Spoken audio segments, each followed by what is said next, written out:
So, wala po akong alam, pero sa balita na lang nung nagkaroon na nga ng gulo na ano pala siya. Kasi hindi ko man nakalain na pwede pala yung Chinese maging ganyan economic advisor kasi alam ko pure Chinese siya. Sino Kaya- po? Hindi ko po masabi, Your Honor, kung matagal na siya. Mr. Chair. Okay. Now, second, is it correct na nag-sign siya ng waiver? I don't know, Mr. Chair. Why? Hindi para sa akin yung Mr. Chair. I have my investigator. No, but you're the head. Hindi na usually Ay, Sir Wilkins. Maglulukuhan ba tayo dito? Ano eh? So nagkasabi ka ng totoo at nagisinungaling si Miss Jed. Is that what you're saying? Mr. Chair, ang investigador ko noon Is ay that what you're saying?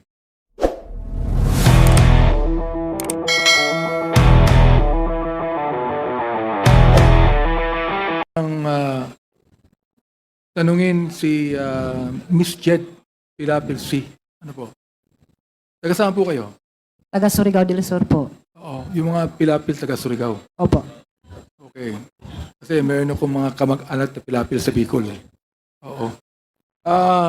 Sinabi nyo, nung December 31, 2004, ay tinawagan po kayo ng asawa nyo, si Alan C.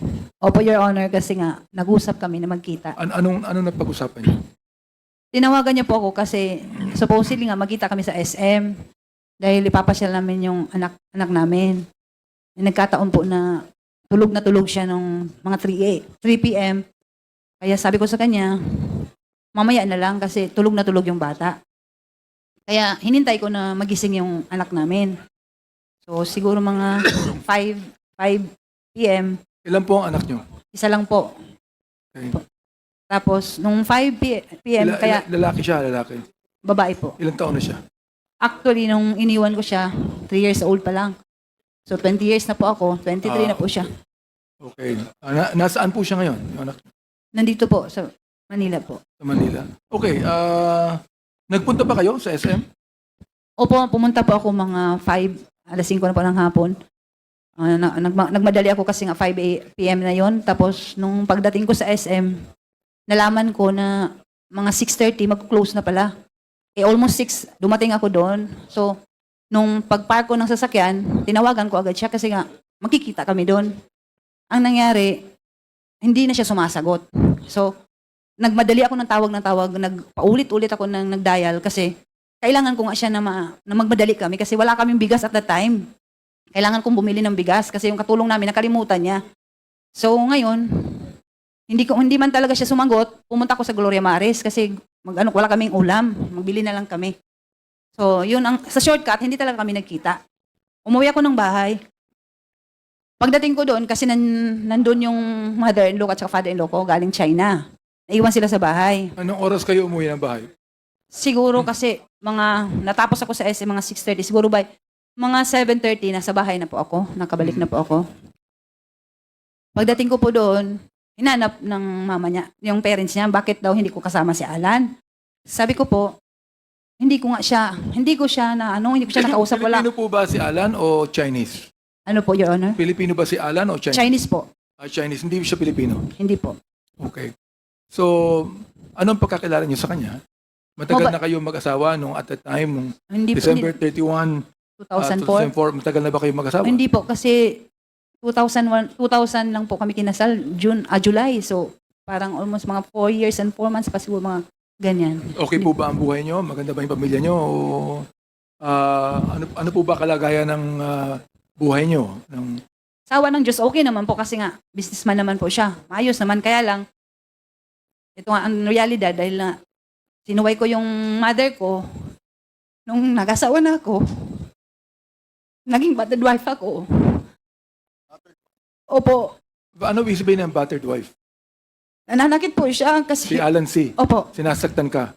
opo, Your Honor.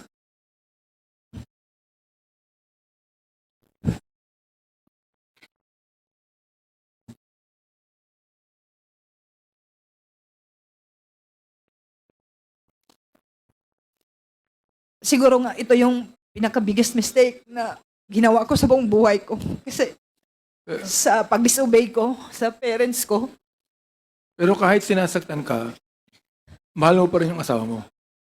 ganun po, Your Honor. Tsaka hindi ako pwede magsumog kasi nga,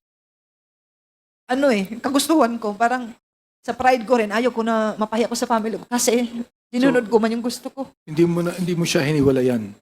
Hindi ka miwalay sa kanya. Nag-attempt po ako nung, mga buntis pa po ako at that time, siguro, mga 7 months.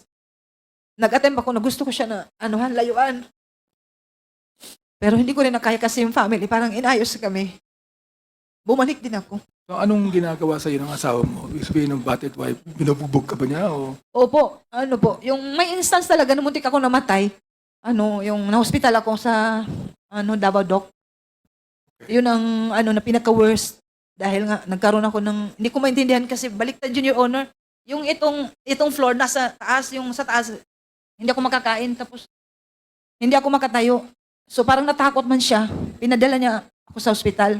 Pinatingnan niya ako dun sa, yung neurologist ba yun, parang, yun, tapos, Yung ba'y ginagawa niya palagi o ilang beses niyang ginawa sa'yo mula nung madalas, kinasabi? actually madalas po, Your Honor, ang nakakaalam po yung one time talaga kasi yung mother-in-law ko, minsan nagbakasyon na yun sa amin, nakawitness siya nung sinasaktan ako. Yung mama niya talaga ang may alam. Napapagalitan naman siya pero siguro walang yung mama niya kasi mamagawa yung matanda. Ang nabanggit mo sa iyong sinumpaang salaysay, ng 9:30 ng gabi, ikaw ay pinuntahan ni Mayor Duterte. Opo, Your Honor. Kilala mo ba siya? Kilala ko siya as mayor nung time, at the time po na nangyari po ito. Kilala ka ba niya? Hindi ko po alam kung kilala niya ako kasi never po kami na... It's your first time na makita mo siya. Opo. Okay. So, ibig sabihin, magkaibigan yung Mayor Duterte at that time at si Alan C. Hindi ko po alam kung friends sila kasi hindi ko naman po nakita. Never ko po na nakita si Mayor Duterte at saka yung asawa ko. Mhm. Hindi ko yan sila na... Ang sabi niya sa'yo, na galit siya sa asawa mo. Opo, nung pumunta siya, kasi hinanap niya. Tinanong ko siya kung bakit. Ang sabi niya, basta galit na galit ako sa asawa mo. Hindi niya sinabi ang dahilan kung bakit. Hindi niya sinabi kasi nga, inulit ko nga siya, bakit po Mayor? Bakit may kasalanan po ba nagawa ang asawa ko? Bakit galit na galit? Kasi talagang galit siya, parang nanggigigil siya sa galit. Tapos sabi niya, Ibig sabihin, kung pinuntahan ka ni Mayor Duterte at that time, kilala nung Mayor Duterte at that time, ang asawa mo. hindi ko, Palagay ko, hindi kanya pupuntahan kung hindi mahalaga si Alan C. kay Mayor Duterte. hindi ko po masabi, Your Honor, kasi hindi ko naman alam kung magkakilala sila. Ang alam ko, Mayor siya, pero never ko nga talaga na nakita yan sila na or wala akong instance na nakita na, Binanggit niya sa'yo na huwag kang lalabas ng bahay opo, at Your Honor. bibigyan ka ng security Opo, Your Honor. mula sa RMG, CIDG, pati Task Force Davao. Yun ang Opo. sabi. Nabigyan ka ba? Opo, Your Honor. Umalis si Mayor Duterte ilang minuto after na dumating siya. Ano yung again, Your Honor? Umalis siya sa bahay mo ilang minuto pagkatapos yan dumating. Dumating siya ng 9:30, umalis siya ng anong oras? Madali naman lang po yung pag-uusap namin kasi nagtanong lang siya. Nag-usap kami dahil nga, Friday kasi hindi ko yun makalimutan kasi Friday, magsasabat day na po ako pagka following day. Supposedly doon po yung sabat service namin sa Eden, yung resort doon sa Davao.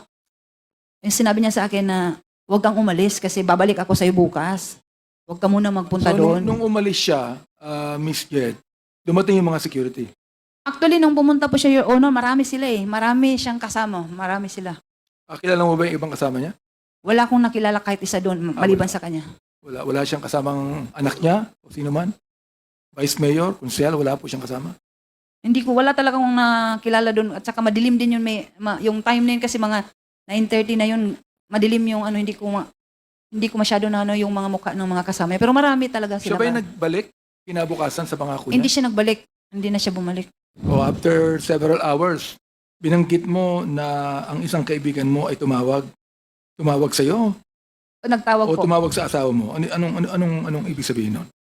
Ito, hindi ko talaga ma-sure kung sa akin na cellphone o sa asawa ko. Kasi nga, yung cellphone ng asawa ko, pag hindi siya sumagot or naka-off, magda-divert po sa akin. Mhm. So, nung time na tumawag yung kaibigan niya, kalimutan ko na yung pangalan, matagal-tagal lang, 20 years na po. Kasi, nung tumawag siya sa akin, kasi, Nakausap mo siya. opo, nung pagsagot ko, so, siyempre, kilala niya, babae ang sumagot, so ako yon. Nung pagsagot ko, sabi niya, Mrs., buksan mo telebisyon kasi, yung Dumoy ni Raid, nandun ang asawa mo, nandun si Alan, may namatay doon, may mga namatay. Eh, parang hindi ako makapaniwala. Sabi ko, kasi alam ko may nakarenta doon yung bahay ko. Sabi ko, hindi, may nakarenta doon. Sabi siya, hindi, buksan mo television. May bahay ka doon? Yung, actually kasi, Your Honor, yung Dumoy na property is nakapangalan po sa akin. Nakapangalan sa'yo. Opo. Ang Dumoy property. Opo. Yung pinagganapan ng krimen. Opo. Yung Ga- nirintahan ni Alex Kim, nakapangalan yun sa akin. Meron nga kami yung contract of lease. Gaano kalayo yun sa Arlene apartment kung saan ka nakatira? Medyo malayo po, Your Honor, kasi Toril yun, yung apartment namin, nasa ano lang yun eh, sa Agdaw. So malayo-layo. Ibig sabihin, Turil yung Dumoy, yung Arlene nasa Agdao. Sa Agdaw, malapit. Which is how many hours away? Mga 30 minutes o 1 hour? Hindi naman siguro maabot ng oras. Okay. Ang nabanggit mo, noong January 1, 2005, inimbitahan ka ng PTA sa kanilang opisina. Nagpunta ka, di ba? Sa PDEA, opo. Okay, PDEA. Oo. Kilala mo ba yung PDEA ang nakipag-usap sa'yo? Hindi ko sila kilala nung una kasi wala akong kilala doon kahit isa sa kanila. Okay. Nakilala ko na lang sila nung may mga ano sila yung parang dito, mga sa pangalan. Kaya So, nakikita. sino po ang PDEA na nakilala mong kumausap sa'yo? Na Yung- in-interview ka? Una yung si Monte de Ramos po. Sino po? Sino po? Monte de Ramos, namatay na po yun, Your Honor. Ang alam ko. Namatay na. Opo. Anong kinamatay niya? Base lang po sa sinabi sa akin kasi before po siya namatay, nagpunta pa yun ng jail. Ano, parang heart attack yata. Hindi ko talaga sure, pero Heart yun attack? lang. Opo, Oo. yun lang Hindi- ang sinabi Hindi po sa siya namatay sa pakikipaglaban. Hindi ko talaga sure kung ano, pero ang sabi na ano daw siya, na heart attack. Sino pa ho ang nakausap mo niyo sa Yung si PDEA? ano, nakilala ko na yun, si Val Carillo. Val Carillo. Opo. Ang kanyang apelido ay Carillo. Opo, Your Honor. Siya po ba'y buhay pa?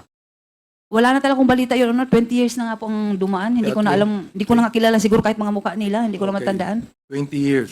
Alright. Sino po itong si Alex Kim? Ano po, yan po yung nag-rent ng ano namin, yung bahay namin.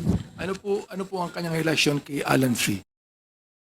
Actually, first time ko lang talaga na nakita si Alex Kim. Pinakalala sa akin ng asawa ko. Sabi niya, mag-rent nga daw kasi mag-open daw sila ng business. Yung sa Dumoy. So Yun. business partner po siya ni Alan. Hindi ko alam kung business partner sila. Pero ang sabi niya sa akin, mag-open ng business si Alex Kim. Yun ang sabi niya. Ito ba si Alex Kim ay Chinese din o Pilipino? Hindi ko maintindihan Your Honor yung nationality niya honestly kasi nga marunong siya mag-Korean, marunong siya mag-Japanese, marunong siya mag-Chinese, marunong siya mag-Tagalog. Kaya hindi ko alam kung Korean, Chinese ba siya o ano. Kasi nagtaka nga ako, kaya nalaman ko kasi nagyabang siya. Salita siya ng Korean, sabi ko, ay parang matalino siya. Sabi ko, bakit ang dami niyang alam na mga languages? Marahil kaibigan din ito ng the then Mayor Duterte, si Alex Kim, correct? Hindi ko po alam, Mayor. Hindi ko po alam na si Mayor at saka siya magkaibigan kasi nakita ko lang po si Alex Kim nung pinakilala nga ni Alan, nung asawa ko na magre-rent siya ng bahay. Ito namang si Hong Ming na may-ari ng DCLA Plaza. Ito po bang DCLA Plaza nasa Davao po. Davao Yun. City mismo? Opo, Your Honor. At ang may-ari ay si Hong Ming. Opo, yun po ang pagkakilala ko sa kanya, Hong Ming. Kasi yun ang tawag ng asawa ko, Hong Ming. So ito Hong yung ano yung full name niya? Honestly, Your Honor, hindi ko kilala kung ano talagang pangalan niya. Kasi nga, pag yung asawa ko, sabi, magpunta tayo kay Hong Ming kasi nga may display area kami doon sa mga mattresses, yung foam. Hindi kaya itong si Hong Ming ay si Michael Yang din sapagkat si Michael Yang nagsasabing siya ang may-ari ng DCLA Plaza? Honestly, ito Your Honor, pinakita sa akin yung picture kasi may nag-ano sa akin na yung friend ko, sabi niya, hala Jed, yung asawa mo na ungkat na naman yung kaso nyo kasi si Michael Yang, kilala mo si Michael Yang? Sabi ko, hindi ko kilala yan si Michael Yang. Sabi niya, yung may-ari ng DCLA, sabi ko, ang pagkakilala ko sa may-ari ng DCLA, si Hong Ming, hindi ko kilala yung Michael Yang. Therefore, dahilan dun sa usapang yan, nakita mo ngayon na ang may-ari ng DCLA na Hong Ming ay si Michael Yang din. Nakita ko yung picture. Opo, siya po yun. Meron ba kayong dalang picture ngayon ni Hong Ming o ni Wala. Michael Yang? Wala po akong picture sa kanya. Pero may pinakita ka sa akin kanina. Yung Pwede sa, bang ipakita natin ang picture ni Michael Yang? Palagay ko, makikita mo kung sino siya. I-flash natin po ang picture ni Michael Yang. Matagal na bang kaibigan ni Alan C. si Hong Ming? hindi ko po masabi, Your Honor, kung matagal na sila na magkakilala. Kasi nga, Pero nagpupunta kami, si Hong Ming sa bahay nyo. hindi siya nagpupunta. Kayo nagpupunta Kami sa ang kanya? pupunta doon kasi nga may display area kami doon sa kanya. Okay. Opo. So, ilang beses kayo nagpupunta ron sa isang linggo? Hindi naman palagi, not frequent, but siguro mga isang buwan, minsan once or twice ganyan, pero hindi ko siya masyado nakakausap kasi pag pupunta kami doon, sila nga ang nag-uusap dahil ako, di ba meron siya mga tinda, yung mga damit. O di kilalang kilala mo yung Hong Ming. Nakita ko siya, po, Okay. Your Honor. So, andito na ba yung picture ni Michael Yang? Ipakita natin kung yun nga. Elias, yan, di yan. yan. Ayan. Siya Opo, ba yun? Your Honor, siya po. Siya. Therefore, tinuturo po dito, Mr. Chair, na itong si Hong Ming ay si Michael Yang. Alam niyo po ba na si Michael Yang ay ginawang advisor ng Mayor Teto nang siya ay naging Pangulo? I'm sorry po, Your Honor, pero wala na po akong alam na ano pala siya. Yung economic advisor. Opo. Opo. Pero nabanggit niyo, economic Opo, advisor. ganito. Wala po akong alam, pero sa balita na lang nung nagkaroon na nga ng gulo na ano pala siya. Kasi hindi ko man nakalain na pwede pala yung Chinese maging ganyan economic advisor kasi alam ko pure Chinese siya. Sino po ang nagsabi sa inyo na drug lord ang asawa niyo? Yung mga pideya po. Pidea mismo. Opo. Ang nagsabing drug lord ang asawa ninyo. Opo. Pero hindi nila sinabi na itong si Michael Yang drug lord. Never po napag-usapan si Michael Yang nung time po na kinakausap ako ng mga pideya. Hindi ko po yan rinig sa kanila yung pangalan ng Michael Yang. Narinig ko na lang talaga yung pumutok yung issue na parang nagkagulo na dawit yung pangalan Pero po. wala kang alam sa ibang mga activities ng asawa mo. Wala po akong alam, Your Honor, kasi nga yung As buhay. in talagang wala. Wala po. Maliban na lang po siguro sa mga bagay na katulad yan, magsabi siya, o bibili ako ng property, pirmahan mo. Ganyan. Pipirma na lang ako. Nabanggit mo sa yung affidavit na nung ikaw ay ini-interrogate ng PIDEA, ay yung mga sagot mo ay kanilang tinitwist o pinapalitan. Opo. Ano pong ibig sabihin nun? Ganito po, Your Honor, yan ang honestly, I must admit talaga, yun ang dahilan na talagang nagano ko ng galit sa PIDEA. Kasi nga, nung in-invite ako, I never thought na yung statement ko pala na sasabihin ng mga sagot ko, doon din sila kukuha ng mga, yung gagawin nila ng para makasuhan kami. Kasi nagsasabi ako ng totoo, sinasagot ko sila ng maayos, nagulat na lang ako pagdating doon sa yung mga nag-hearing na kami. Katulad nun, inutusan ako ng asawa ko na magbili ng Venetian blinds. Kasi before yan, before na-occupy ni yung ngayon Michael Yang, ni Hong Mi, si Alex Kim, yung bahay kasi kailangan pa siyang ayos. So, sabi ng asawa ko, magbili ka kasi mainit doon yung sa window. Ito, nabanggit mo na pinafabricate Opo, yun po ang totoo ang yun. mga salita mo. Opo. So, pakibigyan mo nga kami ng example ng pinabricate ng PIDEA ang mga salita. Ito po yung hindi ko makalimutan na statement na yung Venetian blinds na dala ko, pinadala ng asawa ko, pinahati doon sa Dumoy, hindi pa po yun na-occupy ni Alex Kim. Nagtaka ko pagdating doon sa statement, sinabi nagdala ako ng karton-karton ng mga chemicals. Nagdi-deliver ako doon. Kasabot daw ako sa yung drug operation ng asawa ko. So, Okay. yun ang pinakaano ko na nakatandaan ko sa ngayon, Your Miss Honor. Jed, kilala mo ang director ng PIDEA, si Wilkins Villanueva? Opo, nagharap po kami, Your Honor. Nandito siya ngayon. Pakitingnan mo nga at ituro mo sa amin kung kilala mo. Pakitayo, tumayo ka lang. Kapag nandito siya tingnan natin kung kilala mo siya. Tumayo ka lang, umikot ka, tumayo ka. Tingnan mo maigi. Kung kilala mo, ang siyang nag-interrogate sa'yo, nakipag-usap sa'yo, ang director po ng PIDEA at that time ay si Wilkins Villanueva. Pakituro nyo nga kung sino siya.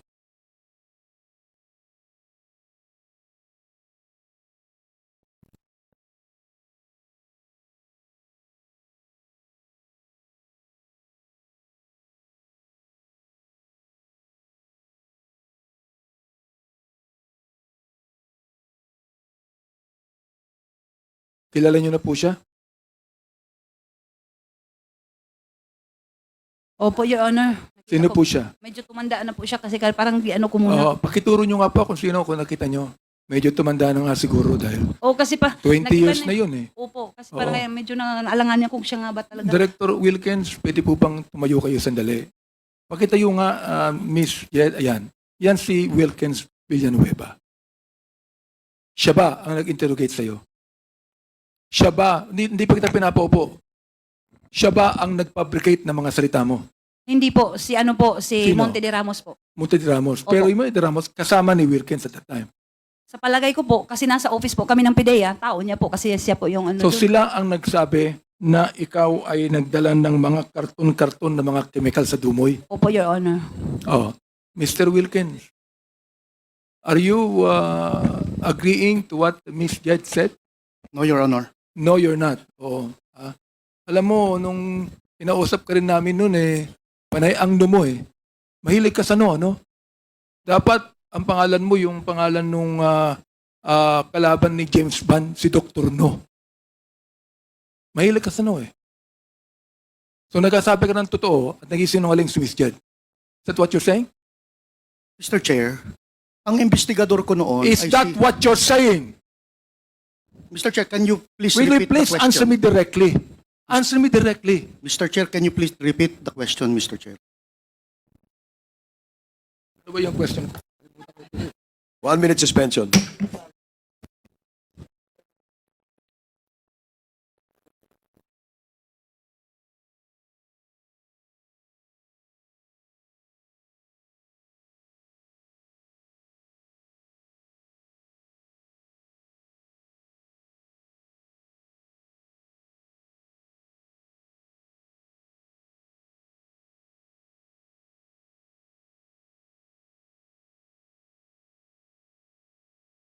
Okay. Hearing is resumed. Naalala ko na. No, talagang tumatanda na tayo no? Ang tanong ko, is that what you're saying? So, please explain. Thank you, Mr. Chair. Mr. Chair, si Monte de Ramos was my investigator. So, ang sabi ni Jed Pilapil, dinala siya sa PIDEA. Tinanong si Jed Pilapil kung kasama ako doon na nagtatanong. Hindi siya sigurado, Mr. Chair, pero she presumed na naandun ako dahil nasa opisina ako. While in fact, wala naman siyang knowledge na naandun ako actual doon sa nag-investigate si Monte de Ramos, Mr. Chair. Tama ba yon, Miss Jed?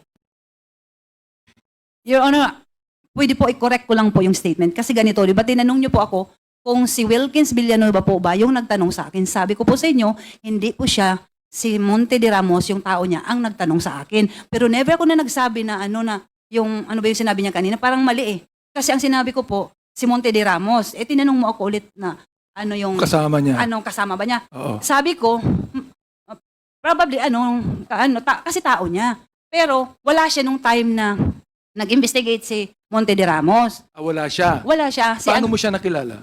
Kasi actually, isa siya sa mga nag-ano sa akin po, nag-interrogate. Aha. Sino po ang nagkaso sa inyo?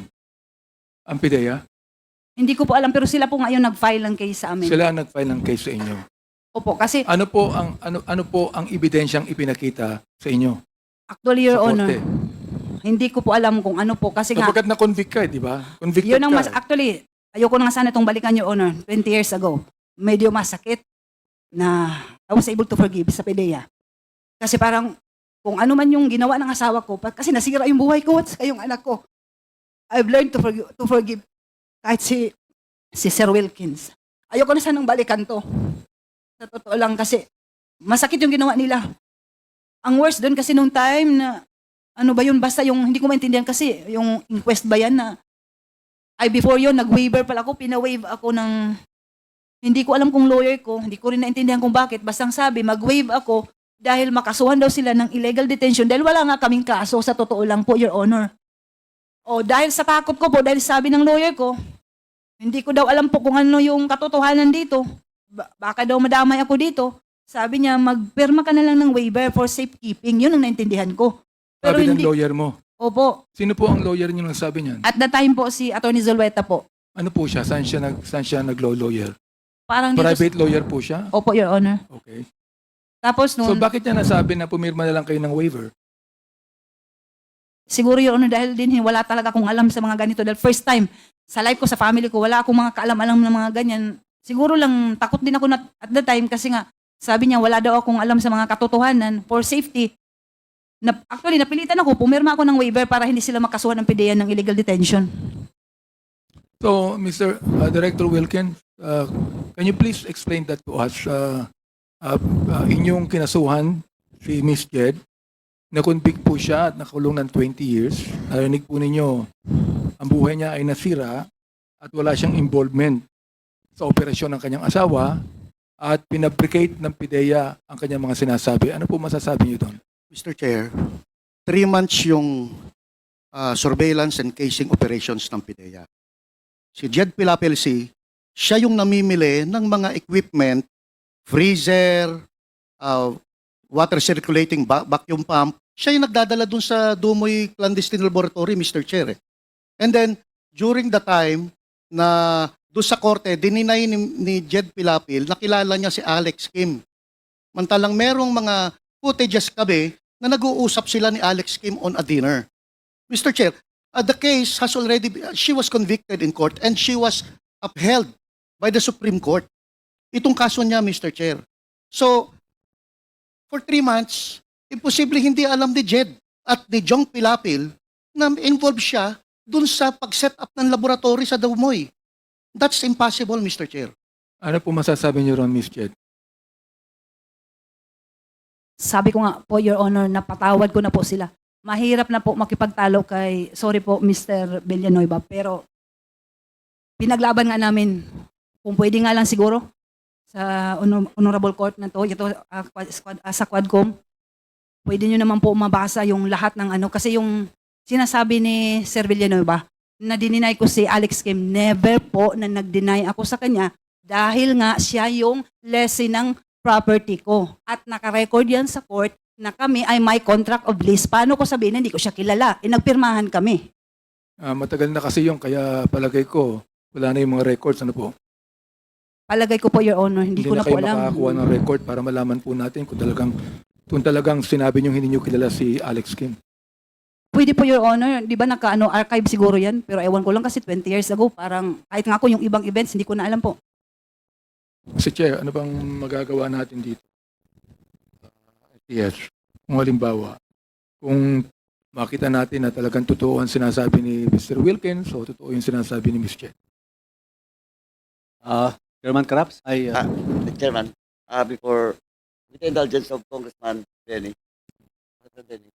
Anyway, Sir Wilkins, doon sa narration ni Jed, tama po ba na nung, of course, again, you will not remember the exact date, but ito, tandaan ni Jane, noong January 4, 2005, inimbitahan niyo daw si Jed, at saka sa opisina niyo. Hindi ko ma-remember yung Oh, date. yung date. Pero, Basta but you inimbitahan confirm. siya. But you confirm. Na ininbitahan siya sa Oh, yeah. office. I don't know the date, Mr. Chair. Okay. Now, second, is it correct na nag-sign siya ng waiver? I don't know, Mr. Chair. Why? Hindi para sa akin yung Mr. Chair. I have my investigator. No, but you're the head. Hindi na usually, Ay, Sir Wilkins. Maglulukuhan ba tayo dito? no, Mr. Chair. Kasi sa akin, Mr. Chair. Project mo yon. Yes, Mr. Oh, Chair. ngayon, kinuha niyo yung subject, yung supposedly suspect, without a warrant. Di ba tama? Without a warrant? Their invitation? Yes, Mr. Chair. O now, para hindi kayo makasuhan, nag-waive siya. Pumirma ng waiver, tama? Hindi ko alam, Mr. Chair, kung nag-waiver siya because my investigator, sila yun, Mr. Chair. Usually, Mr. Chair, pag head Mr. ka ng Wilkins. office, Mr. Wilkins, ikaw yung head of office, napakalaking project, tapos hindi mo alam, tapos hinayaan mo yung mga tao mo na papirmahin yung subject or yung suspect for a waiver? Mr. Chair, as head of office, ang in charge dyan is investigator. I delegate the job sa investigator. Anyway, Mr. Chair, may lawyer sila, Mr. Chair eh. But in that case, Mr. Wilkins, are you not liable if ever there will be a violation of the rights of because you're just at the head and there is an investigator? Ito, theoretical lang. Mr. Are Chair, you not liable? Theoretical ha? Hindi ko sinasabi na he has all the basis of his overclaim. usually, Mr. Chair, sa... Hindi nga. At tinatanong ko, theoretical. Hypothetical. Theoretical. Are you liable or not? No, Mr. Chair. Why? Dahil hindi naman... But you are the head of Yes, Mr. the office. Yes, Mr. Chair. If illegal activity or whatever violation of law under your office, as the head of office, you are liable, especially in this case. Especially in this case, this is a very big project of your office. Oh, Ceci, Mr. Chair. nandito. Ito, Ceci, this is not, Ceci, this is not the subject. Are you a lawyer, sir? Good afternoon, Mr. Chair, and to all the other members of the This is the subject for in your invitation, no? But tanongin na kita. In this case, eto, hypothetical lang. If the investigator of Wilkins violates the right of the suspect, is he not liable of any case? Mr. Chair, there are circumstances that has to be met for the principle of command responsibility to apply to the extent that the principal may be liable. Because, Mr. Chair, as explained by former Executive Director General Villanueva, he mentioned that he delegated the conduct of, if I heard him correctly, the conduct of that operation to his investigation. No, that is not the conduct of the operation, the conduct of the investigation, Conduct of the interrogation, Mr. Chair. of the interrogation. Yes, Mr. Chair. Pero sa project, nandun siya. Directly being supervised by Mr. Wilkins. Like, At inamin niya yan. Well, in fact, nagyabang pa siya dito. That is not a project of a Seattle, that is my project. And that's in record. Now, in that case, Attorney, yes, Mr. Chair. is he liable? Again, Mr. Chair, as I mentioned nga po, there are circumstances that would qualify Cora for. Paduano, Ah. with the indulgence na lang, attorney. Ang tanong natin is he liable on the basis of command responsibility? Mr. Chair, as I am explaining, there should be qualifying circumstances present in a case for a principal to be liable under command responsibility. There is, just like what you've said, that he delegated the authority to investigate, Kumonte de Ramos. Hindi na makapagsasabi ngayon, patay na Palagay ko, namatay siya dahil dyan Mr. Chair, Pangalawa, walang arrest warrant. Is that a violation too? Mr. Chair, if I heard the representation of Mr. Villanueva correctly a while ago, the matter is already decided with finality in the Supreme Court. I would not like to comment on the merits thereof as it may violate our duty as lawyer as far as there is already a decision made by the Supreme Court. But again, with regard po doon sa possible accountability, administrative accountability or liability of Mr. Villanueva as the principal or head of the office during the time of that conduct of investigation, it will all depend po dun sa mga attending circumstances. Because as I mentioned, Mr. Chair, one of the requirements is that the principal should know that there is an irregularity or an omission that was committed, and despite knowing of such irregularity or wrong committed by his subordinates, he failed to take corrective actions on the matter. So, The irregularity caused the brokenness of the family actually. Anyway, Miss Jed, nabanggit mo na hanggang ngayon, hindi mo alam kung buhay pa o patay na ang iyong asawa? Hanggang ngayon, hindi mo alam. Yes, Your Honor. Okay. Mr. Wilkins, alam mo ba napatay na si Alan T? Mr. Chair, wala siya doon sa laboratory when the time was when we raided the laboratory, Mr. Chair. So hindi mo rin alam kung buhay Hindi siya. ko alam, Mr. Chair. Oh, okay. So, ayan. Miss Jet, narinig mo ang sinabi ni Director Wilkins na hindi rin niya alam kung buhay o patay ang asawa mo. Opo, Your Honor. Actually, kung pwede ba akong magsalita. Sabi ko nga, sa 20 years, I was able to accept na God has a purpose. Kung buhay man si Alan C. or patay, gusto ko na sana matahimik na po ito, Your Honor. Kasi nagsuffer na po ako ng 20 years, yung anak ko. Di ba kanina sabi nga ng may decided na may finality na po yung kaso namin. Wala na akong magawa Pero siguro tama yung sinasabi sa Bible na Proverbs 13:23 na for lack of justice there is waste. By waste talaga. Kasi yung buhay namin ng kami, magkapatid. Supposedly, hindi kami nagpapagasto sa gobyerno, sa pagkain, sa rasyon, sa kulungan. Siguro mas productive kami pag nasa labas. Pero sa nangyari, anyway, sabi ko nga, wala na kami magawa. Tapos na 20 years, hindi ganun kadali. Pero with God's grace po, He has a purpose at naging makabuluhan ng buhay ko sa kulungan. At yun ang pinapapasalamat ko. Sa po, bigyan na po ng peace ito kasi parang useless din, Your Honor. Dahil hindi na po maibabalik lahat ng na-damage sa buhay ko. Salamat po sa inyong attitude. Ilan taon pa po kayo sa kulungan, Ms. Jet? Ano? Ilan taon pa po kayo sa kulungan? Nakawala na ba kayo o ano ba? Ang status nyo ngayon? Actually po, Your Honor, as far as I know po, I have already served the maximum sentence po. Kasi nga, with the GCTA po, nagpapasalamat po ako sa Panginoon dahil nga, mayroon yung bagong yata batas. I was able to avail ng GCTA. So from jail, sa tulong ni God, I was able to maintain yung good attitude ko sa Good jail attitude. until sa correctional. And I am even the trustee mula sa jail hanggang sa correctional. At ito ay pinapasalamatan ko dahil it's a privilege. Privilege lang po ito. And siguro nga, sabi ko nga, may purpose si God. At sa ngayon, so sana, I would like to take this opportunity to speak if I may be allowed by this honorable committee na sana po, mabigyan na po ng pansin yung hinihiling ko ng kalayaan, pati yung kapatid ko. Kasi 3 years old pa po yung anak ko, mag-23 na. Ang hirap i-explain sa kanya kung bakit hanggang ngayon nandito pa rin kami ng kapatid ko. Ang iyong kapatid na convict din. Opo, Your Honor. Nasa Dapicol po siya. Kumusta na po siya ngayon? Sa awa ng Diyos nga, Your Honor, both of us, we Wala are, rin din po siyang kasalanan. pareho po kami, Your Honor. I will speak for my brother kasi kilala ko siya. Kumusta yung anak ninyo ngayon? Sa ngayon po, masasabi ko siguro sa tulong ni God, I tried to explain to her na God has a purpose. She must be strong. Sabi ko sa kanya. Medyo nasaktan lang siya talaga. Dahil nga ito sa nangyari ngayon, bakit naungkat na naman ito? Dahil tapos na nga. Tumahimik na nga yung buhay ko sa 20 years sa kulungan. Bakit ito?